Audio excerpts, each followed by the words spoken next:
All right, Agency Elephant users, welcome to your training call on how to build your service pipeline. Okay, we have a ton of YouTube videos on from our Workflow Wednesday episodes. There's a lot of videos in our playlists on our YouTube channel. That's Agency Elephant over on YouTube. If you come into your account over to tools and you click membership training, it actually opens up our Agency Elephant YouTube so you can access it there if you'd like.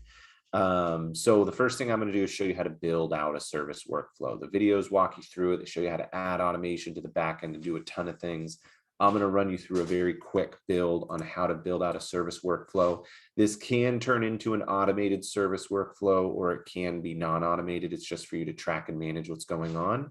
But there will be certain tasks or things that you've realized you can't automate, like claims. If you have a recent claim, you can have automation that follows up with them.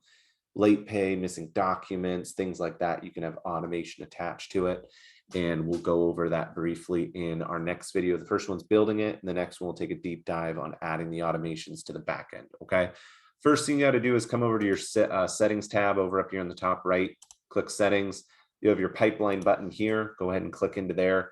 You'll notice you have your automated sales pipeline, right? The next thing you need to do is add a new pipeline. Just hit the add pipeline button, title it service pipeline, call it service pipeline.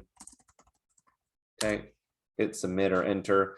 Now you've got your service pipeline, and then you're just simply going to add statuses for it. Okay, so you're going to call this one inbound call, and we're going to assign it to service. If somebody calls in, you can add them to that inbound caller. I use this for a VA that answers our calls over here.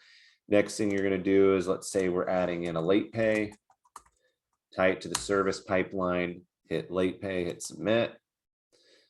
Next thing you're going to do, let's say we want to have a missing documents tab, tie it to service, not select pipeline, service.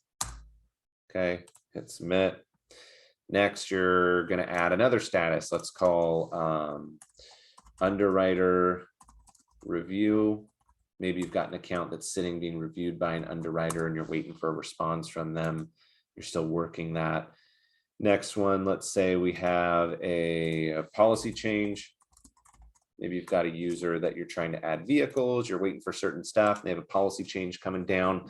But now we have somewhat of a service pipeline to showcase for you. It's really that simple under pipelines, adding that new pipeline, adding the status, and then over in your pipeline over here, you'll notice now we've got all these statuses, right?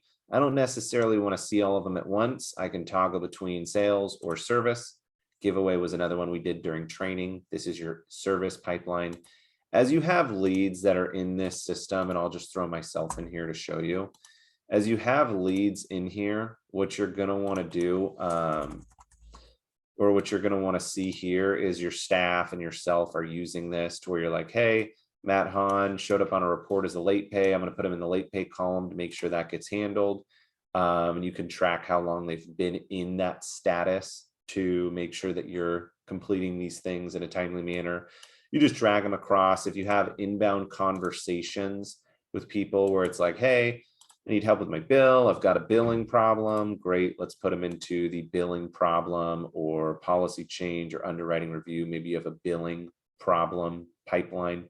You throw them in that status here, and that will automatically populate them into this status over here. Okay. If you physically search the lead and you're having a conversation from the profile, you can do the same thing over here under deal status.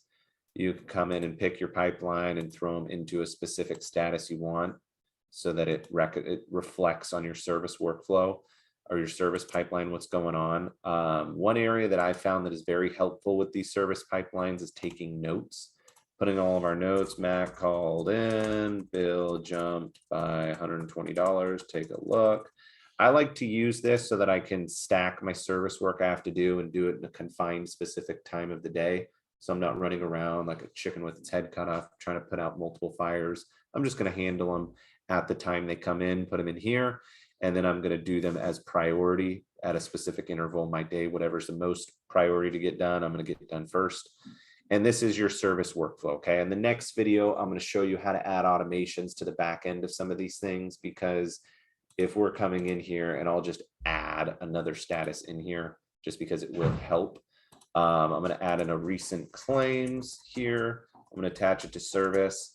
And if you don't like the way that that pipeline sorts itself out, you can definitely change the organization of this to have them be wherever you want, and it will automatically save when you're done adding it. Okay, so I'll see you in the next video. We're going to go over adding the automations to the statuses you want to add. All right, see you there.